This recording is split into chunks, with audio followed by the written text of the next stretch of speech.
Hello दोस्तों, नमस्कार। आप सभी का अपने YouTube चैनल अजय स्टडी पर बहुत बहुत स्वागत है। मित्रों, कैसे हैं आप सब और कैसी चल रही है आपकी तैयारी। मुझे उम्मीद है कि आप सभी स्वस्थ होंगे और आपकी तैयारी अच्छे ढंग से चल रही होगी। साथियों, यदि आप हिंदी साहित्य, हिंदी से नेट, JRF, TGT, PGT की परीक्षा देना चाहते हैं तो आप हमारे चैनल के माध्यम से हिंदी साहित्य, व्याकरण और बहुत सारे प्रश्न आप तैयार कर सकते हैं। बहुत सारे प्रैक्टिस सेट आपको मिल सकते हैं।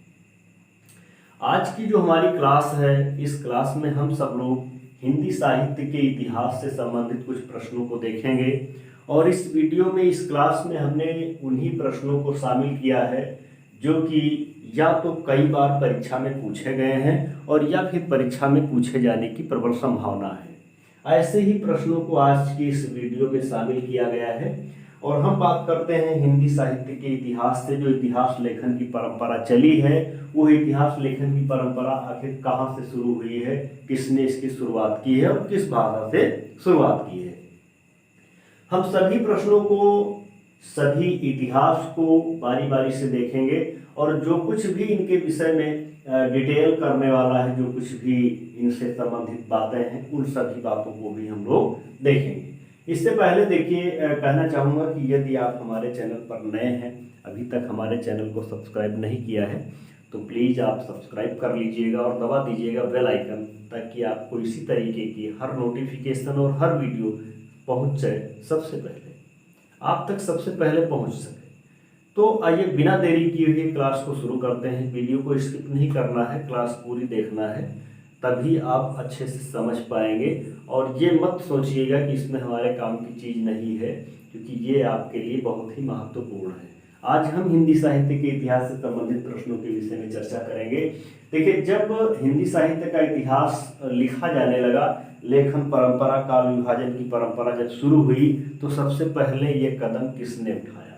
सबसे पहले एक जो फ्रेंच भाषा में लिखा गया है हिंदी साहित्य का इतिहास, जिसको हम बोलते हैं हिस्toire de la littérature hindoue et हिंदुस्तानी, और इसको लिखा है गार्सा दा तासी ने। किसने लिखा है? इसको लिखा है गार्सा दा तासी ने। और किस भाषा में लिखा है? अगर हम भाषा की बात करें तो ये लिखा है फ्रेंच भाषा में। किस भाषा में लिखा है? ये लिखा है फ्रेंच भाषा में। और ये जो है, इसके दो भाग, पहले संस्करण में दो भागों का प्रकाशन किया गया। इसका जो प्रथम भाग है उसका प्रकाशन हुआ है 1839 में। इसका जो प्रकाशन हुआ है कब हुआ है? 1839 में हुआ है। और दूसरे भाग का प्रकाशन हुआ है 1847 में। यानी इसका जो प्रथम भाग है उसका प्रकाशन हुआ है 1839 में, और इसका जो दूसरा भाग है उसका प्रकाशन हुआ है 1847 में। तो ये दो भाग हैं, इनका प्रकाशन एक का हुआ है प्रथम भाग का 1839 में और दूसरे भाग का 1847 में। इसके बाद फिर इसका जो संस्करण किया गया, और संस्करण करने के बाद इसका जो द्वितीय संशोधित भाग था उसे 1871 में इसको प्रकाशित किया गया। किसमें प्रकाशित किया गया? 1871 में। इस प्रकार से हम ये कह सकते हैं कि हिस्toire de la littérature hindoue et हिंदुस्तानी, जो फ्रेंच भाषा का इतिहास है, इसको गार्सा दा तासी ने लिखा और इस प्रकार से इसके 3 संस्करण हो गए। इसके बाद फिर अगला जो हमारा साहित्य का इतिहास बहुत ही प्रसिद्ध, कई बार परीक्षा में पूछा जा चुका है, ये है शिव सिंह सरोज। एक हिंदी साहित्य का इतिहास लिखा गया शिव सिंह सरोज। और अगर हम बात करें तो ये हिंदी भाषा का प्रथम इतिहास है, यानी हिंदी भाषा का जो इतिहास है वो ये प्रथम है। इसको किसने लिखा है? इसको लिखा है शिव सिंह सेंगर। किसने लिखा है? शिव सिंह सेंगर ने लिखा है। और ये एक काव्य ग्रंथ है। ये क्या है? ये काव्य ग्रंथ है। इस इतिहास में, यानी शिव सिंह सेंगर ने जो इतिहास लिखा है, इस इतिहास को कहा गया कि लगभग इसके अंतर्गत 1000 कवियों का संकलन है। और इसे डॉक्टर नगेंद्र ने अपनी पुस्तक में अलग समय बताया है कि शिव सिंह जो सरोज है इसका संपादन हुआ है, इसका प्रकाशन हुआ है 1883 में। नगेंद्र ने क्या कहा है? नगेंद्र ने कहा है कि नगेंद्र ने कहा है कि इसका प्रकाशन कब हुआ है, 1883 में हुआ है। यानी ये नगेंद्र के अनुसार इसका प्रकाशन कब हुआ है, 1883 में हुआ है। रामस्वरूप चतुर्वेदी के अनुसार 1878 में माना गया है और डॉक्टर राम कुमार वर्मा के अनुसार 1883 में। यानी ये डॉक्टर राम कुमार वर्मा 1883 मानते हैं, डॉक्टर नगेंद्र 1883 मानते हैं और जो रामस्वरूप चतुर्वेदी हैं वो इसे 1878 में मानते हैं। इसमें कहा गया कि लगभग सेंगर ने 14 आलोच्य ग्रंथों का भी इसके अंतर्गत समाहित किया है और हम बात करते हैं तो ये हिंदी भाषा का ये हमारा प्रथम साहित्य का इतिहास है, यानी हिंदी भाषा का प्रथम इतिहास है। फिर इसके बाद देखते हैं the modern vernacular literature of Hindustan. The modern vernacular literature of Hindustan ये शिव सिंह सेंगर के बाद लिखा गया एक साहित्य का इतिहास है, हिंदी साहित्य का इतिहास है।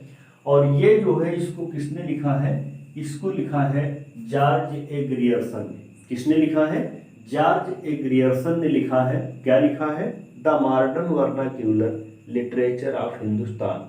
और ये किस भाषा में लिखा गया है, तो ये लिखा गया है अंग्रेजी भाषा में।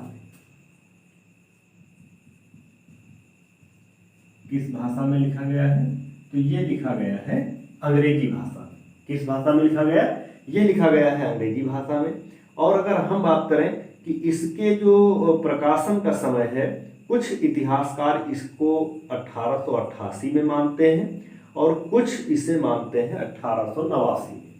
यानी ये जो है इसको 1888 और 1889 ये दोनों समय जो है इसके प्रकाशन काल के समय माने जाते हैं। ये दोनों समय जो है इसके प्रकाशन काल के समय माने जाते हैं। और जॉर्ज ग्रियर्सन ने ही हिंदी साहित्य के काल विभाजन का जो प्रयास किया है वो एक सफल प्रयास रहा है। इन्होंने ही सफल प्रयास किया है काल विभाजन करने का। इसके बाद अगला हमारा आता है मिश्र बंधु विनोद। ये देखते हैं मिश्र बंधु विनोद, और इसको लिखा किसने है, इसको लिखा है इसी हिंदी साहित्य के इतिहास को किसने लिखा है, तो मिश्र बंधु ने लिखा है। अब जब मिश्र बंधु की बात आती है तो आप लोग जानते हैं कि मिश्र बंधुओं में 3 नाम शामिल हैं, गणेश बिहारी मिश्र, सुखदेव बिहारी मिश्र और श्याम बिहारी मिश्र। ये 3 भाई जिनको मिश्र बंधु के नाम से जाना जाता है। और इन्होंने अपने मिश्र बंधु विनोद में लगभग 5000 कवियों का संग्रह किया है। कितने कवियों का, 5000 कवियों का लगभग संग्रह किया है। और अगर हम बात करें कि इसको कितने भागों में विभक्त किया गया है, तो इसे 4 भागों में विभक्त किया गया है। कितने भागों में विभक्त किया गया है, 4 भागों में विभक्त किया गया है। और इसके जो प्रथम 3 भाग हैं उनका प्रकाशन हुआ है 1913 में। 1913 में, यानी 4 भाग हैं। उन 4 भागों में से इसका जो प्रथम भाग है, प्रथम 3 भाग यानी पहला, दूसरा, तीसरा, इन तीनों का प्रकाशन हुआ है 1913 में। और जो चौथा भाग प्रकाशित हुआ है वो हुआ है 1934 में। यानी ये जो है ये मिश्र बंधु विनोद का प्रकाशन समय है।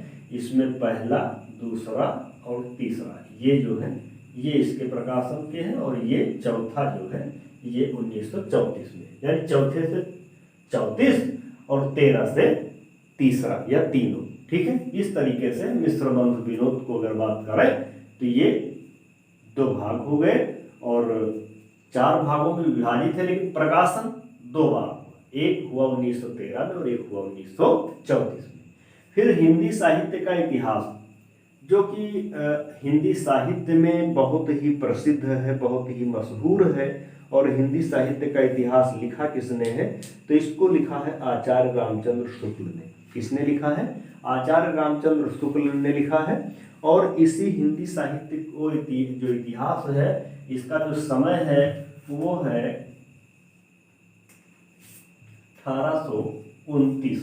कब लिखा गया है, 1829 में। यानी आचार्य रामचंद्र शुक्ल ने इस हिंदी साहित्य के इतिहास को 1929 में लिखा है। यहाँ पर 18 नहीं बल्कि 1929 होगा। ये जो लिखे गए हैं ये 1934 और 1913 है, और ये जो है 1929 में लिखा गया है।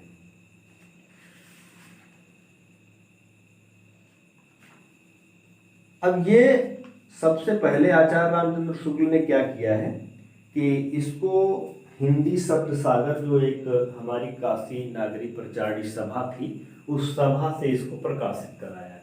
यानी इस साहित्य के इतिहास को किससे प्रकाशित कराया है? काशी नागरी प्रचारणी सभा से, जो हिंदी शब्द सागर की भूमिका के रूप में प्रकाशित होती थी।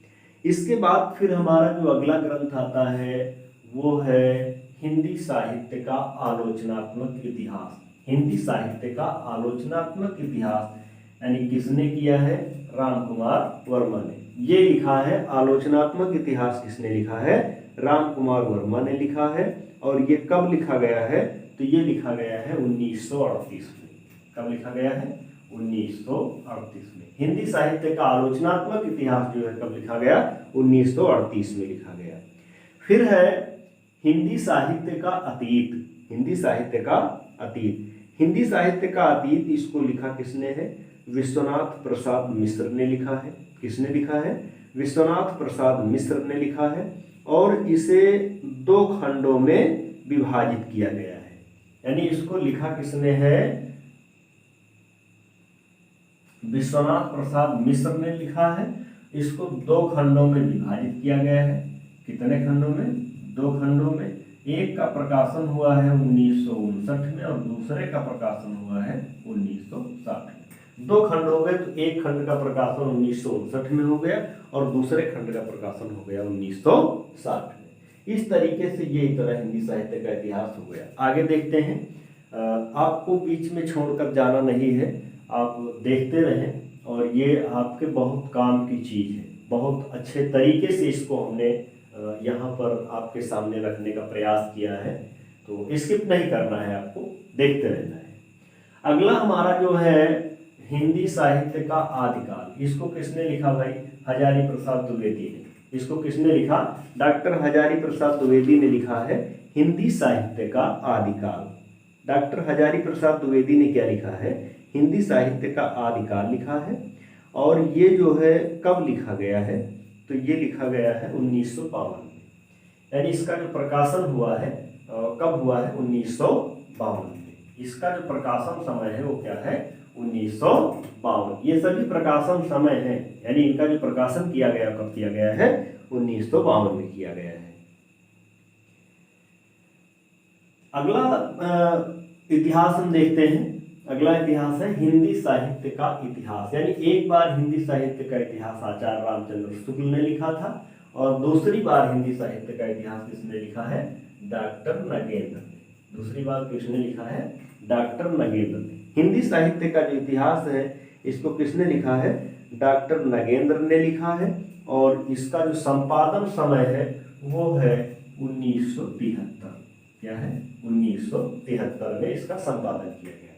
फिर हमारा हिंदी साहित्य का वैज्ञानिक इतिहास। हिंदी साहित्य का वैज्ञानिक इतिहास है, और इस हिंदी साहित्य के वैज्ञानिक इतिहास को किसने लिखा है? डॉक्टर गणपति चंद्र गुप्त ने लिखा है। किसने लिखा है? डॉक्टर गणपति चंद्र गुप्त ने लिखा है हिंदी साहित्य का वैज्ञानिक इतिहास। और ये कब लिखा गया है? हिंदी साहित्य का जो वैज्ञानिक इतिहास है ये लिखा गया, ये इसका जो प्रकाशन हुआ है 1965 में हुआ। इसका प्रकाशन कब हुआ है? हिंदी साहित्य का वैज्ञानिक इतिहास, इसका प्रकाशन हुआ है 1965 में, और ये भी 2 खंडों में विभाजित है। कितने खंडों में? 2 खंडों में विभाजित है। यानी हिंदी साहित्य का वैज्ञानिक इतिहास भी 2 खंडों में विभाजित है, और इसका जो प्रकाशन हुआ है 1965 में हुआ है। अगला आता हमारा हिंदी भाषा और साहित्य। क्या है? हिंदी भाषा और साहित्य। तो ये किसने लिखा है? इसको लिखा है श्याम सुंदर दास ने। हिंदी भाषा और साहित्य किसने लिखा है? श्याम सुंदर दास ने लिखा है। और हिंदी साहित्य का दूसरा इतिहास, हिंदी साहित्य का दूसरा इतिहास भाई किसने लिखा है? तो ये लिखा है बच्चन सिंह ने। हिंदी साहित्य का दूसरा इतिहास लिखा है किसने? बच्चन सिंह ने। और इसका प्रकाशन कब हुआ है? 1996 में। इसका प्रकाशन कब हुआ है? 1996 में हुआ है। अगला है हिंदी साहित्य का उद्भव काल। हिंदी साहित्य का उद्भव काल, तो इसको किसने लिखा है? डॉक्टर वासुदेव सिंह ने लिखा है। हिंदी साहित्य का उद्भव काल किसने लिखा है? डॉक्टर वासुदेव सिंह ने लिखा है। और फिर है हिंदी साहित्य विमर्श। हिंदी साहित्य विमर्श, हिंदी साहित्य विमर्श को किसने लिखा है भाई? सब लोग नाम जानते हैं, पद्मलाल पुन्नालाल बख्शी जी का। हिंदी साहित्य विमर्श किसने लिखा है? पद्मलाल पुन्नालाल बख्शी जी ने लिखा है। फिर देखिए क्या है, हिंदी साहित्य का इतिहास दर्शन। हिंदी साहित्य का इतिहास दर्शन, हिंदी साहित्य का इतिहास दर्शन किसने लिखा है? तो इसको लिखा है नलिन बिलोचन शर्मा ने। हिंदी साहित्य का इतिहास दर्शन, इसको किसने लिखा है? नलिन बिलोचन शर्मा ने लिखा है। और इसके प्रकाशन की अगर हम बात करें तो इसका प्रकाशन हुआ है 1960 में। हिंदी साहित्य का इतिहास दर्शन, इसका प्रकाशन कब हुआ है? 1960 में हुआ है। और किसने लिखा है इसको? तो इसको लिखा है नलिन बिलोचन शर्मा ने। अगला है हमारा कि हिंदी साहित्य का आधा इतिहास। हिंदी साहित्य का आधा इतिहास किसने लिखा भाई? तो हिंदी साहित्य का आधा इतिहास लिखा है सुमन राजे ने। और इसका जो प्रकाशन समय है वो क्या है? 2003। हिंदी साहित्य का इतिहास, हिंदी साहित्य का आधा इतिहास, कितना? आधा इतिहास। और इसका जो प्रकाशन समय है ये है 2003। और लिखा किसने है? तो इसको लिखा है सुमन राजे जी ने। फिर अगला आता है हिंदी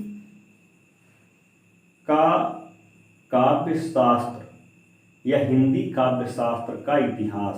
हिंदी काव्य शास्त्र का इतिहास, तो इसको किसने लिखा है भाई? इसको लिखा है डॉक्टर भागीरथ मिश्र ने। किसने लिखा है? डॉक्टर भागीरथ मिश्र ने लिखा है। तो साथियों ये थी थोड़ा सा संक्षिप्त जानकारी हिंदी साहित्य के इतिहास से, इतिहास लेखन परंपरा से। जैसा कि यहाँ पर देखिए सबसे पहला टॉपिक लिख दिया गया है हिंदी साहित्य इतिहास लेखन परंपरा। तो मुझे उम्मीद है कि ये टॉपिक, ये विषय और ये वीडियो, ये क्लास आपके लिए काफ़ी महत्वपूर्ण रही होगी। और यदि रही है, यदि है तो आप इसको बिल्कुल लाइक कर दीजिए और अपने दोस्तों को शेयर कर दीजिए। एक बार फिर से आपसे कहना चाहूँगा कि यदि आपने हमारे चैनल को सब्सक्राइब नहीं किया है तो प्लीज़ सब्सक्राइब कर लीजिए और दबा दीजिए बेल आइकन। अगली वीडियो, अगली क्लास के साथ आपसे फिर मुलाकात होगी। तब तक के लिए धन्यवाद।